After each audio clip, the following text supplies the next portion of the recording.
बढ़ल अत्याचार हो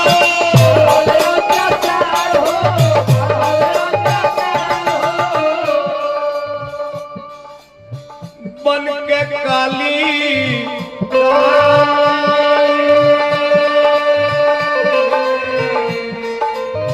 अब आई हाली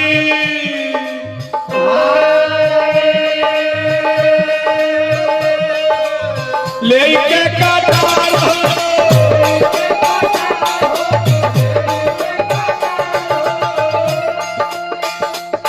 हम कब से करी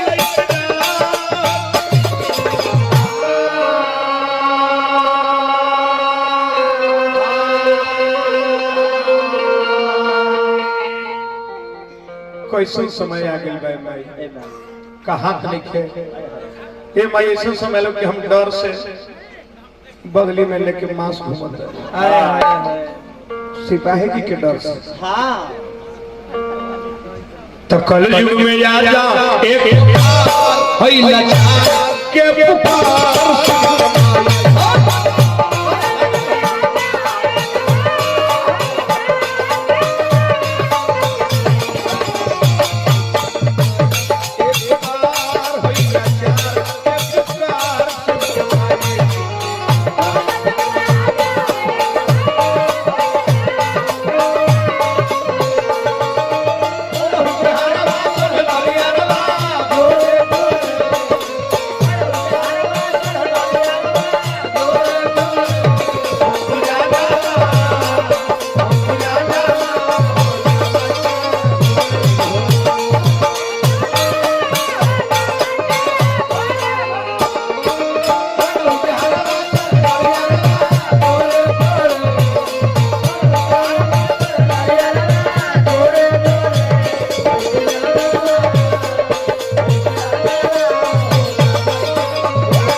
डॉक्टर तुलसी प्रसाद यादव नेताजी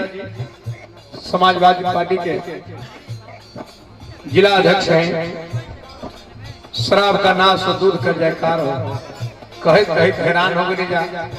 नियम तो लागू हो बाकी करीब 15 मिनट में माल हाजिर हो जाता है। भाई होम डिलीवरी हो जाता है। जितना पहले ना आराम रहो उतना वही आराम हो गया। पहले मेहरारू खुश भइलन सो नीतीश कुमार पर ज्यादा बंद कर दिलो अब तो और ना खुश बन से ज्यादा है दादा पहले तो 200 रुपये पी लेते रहो 1000 खर्चा करके ठोका ए भाई कहे के भाव हमारे देश के सोने की चिड़िया कहल जात रहा नेताजी को 100 रुपया पुरस्कार हार्दिक प्रणाम पहुंची कर ज्यादा दादा लॉकडाउन में कलाकार के करेजा में पत्थर रखा जाता है। हमनिए के सबसे ज्यादा मारा था। सही बात है कोई सुन बीमारी में हमारा बुझात नहीं है कि राते के निकले तो खैला पीला के सब कुछ सूझ जाता है। हाँ तो निकल के घूमे लगा आज ने बेटिया कैसन बीमारी भाई आलू रोक दिले ये भारत हमारे देश के सोना की चिड़िया कही जात रहा। हां आज सोना की चिड़िया कहे में लाज लगे लगा। हां का है कि काम है रुपैया के हूँ मैया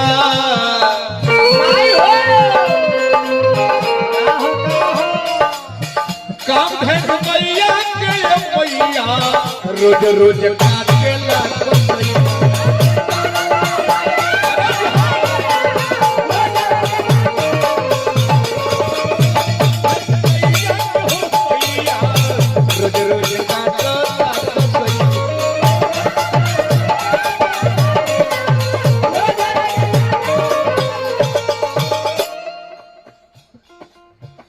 एगो द्रौपदी के द्वापर में चीरहरण होत रहे।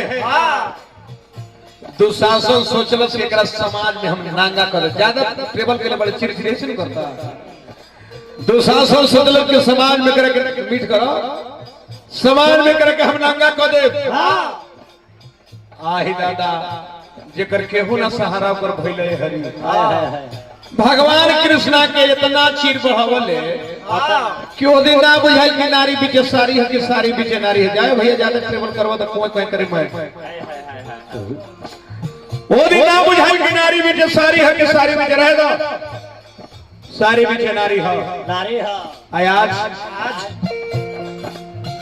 गली गली घूमे ला दुशासन गली गली घूमे ला दुशासन के पटे लाज रखवैया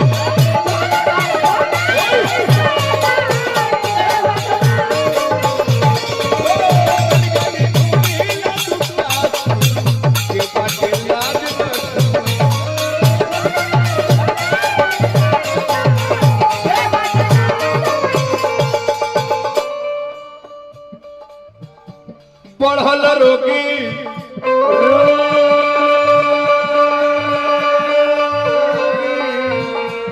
अब निरोगन केहू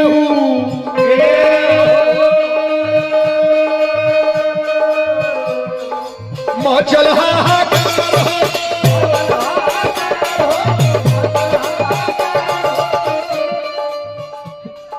बिन तहरा के अब बीच भंवर में के धरी पतार हो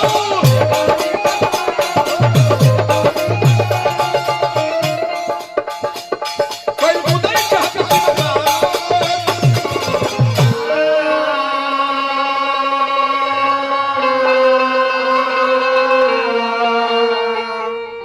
ऐसे कहते माई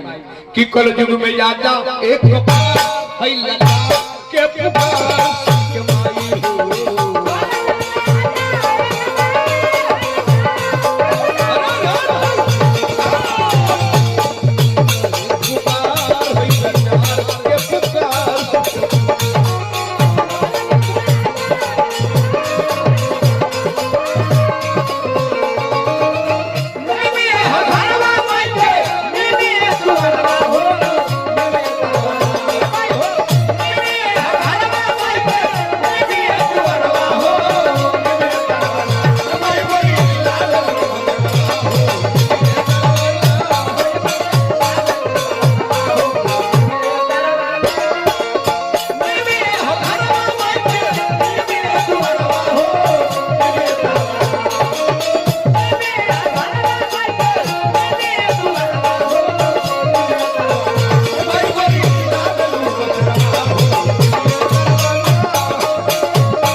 अंतिम पद में हम कहब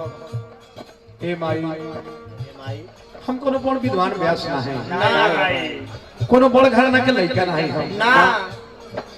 बड़ घराना के लइका रहते हमने के एक जड़ा में गांव गांव मारल जल्दी जखा हां वो में हरारू छोड़ के राती में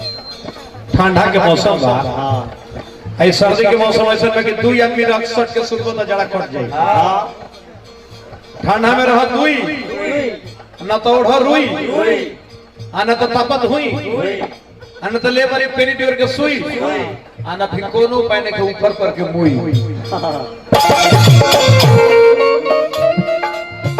आ हाय हमने के कुहा में गावे गांव मारल चले जा एगो गरीब परिवार से बिलोंग कर ले जा 2-4 रुपया मिल जाला एमे खर्चा चल जाला हमनी के परिवारों के चल जाला हां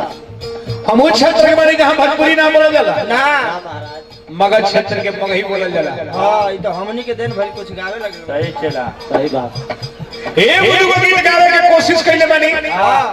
एहू में केहू के निक लागता लागेला काम चलेला हमारा बूढ़ा व्यास भोजपुरी क्षेत्र के है भाई हमें बरियारी भोजपुरी बोले ले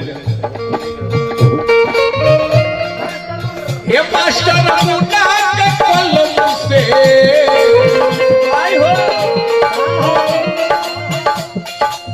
ये मास्टर मुन्ना के कलम से रचना करावे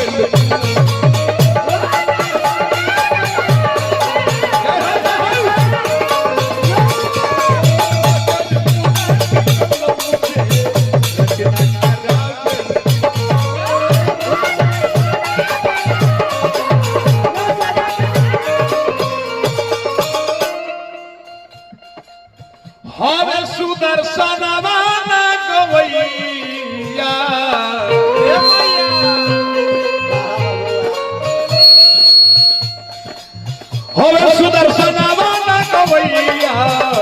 जबरी गवावेल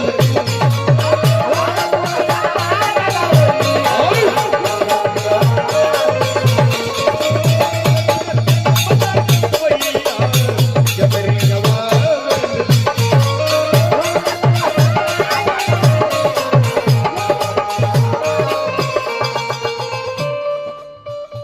शक्ति एके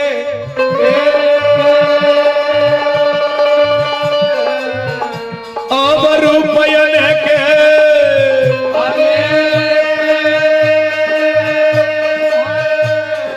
पूजे संसार हो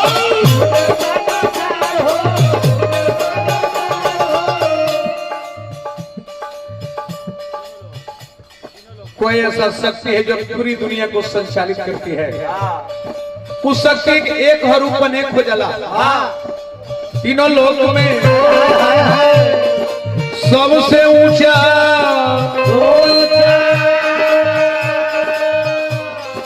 राउरे दरबार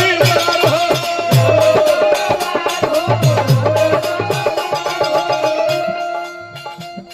अब शर्म होई है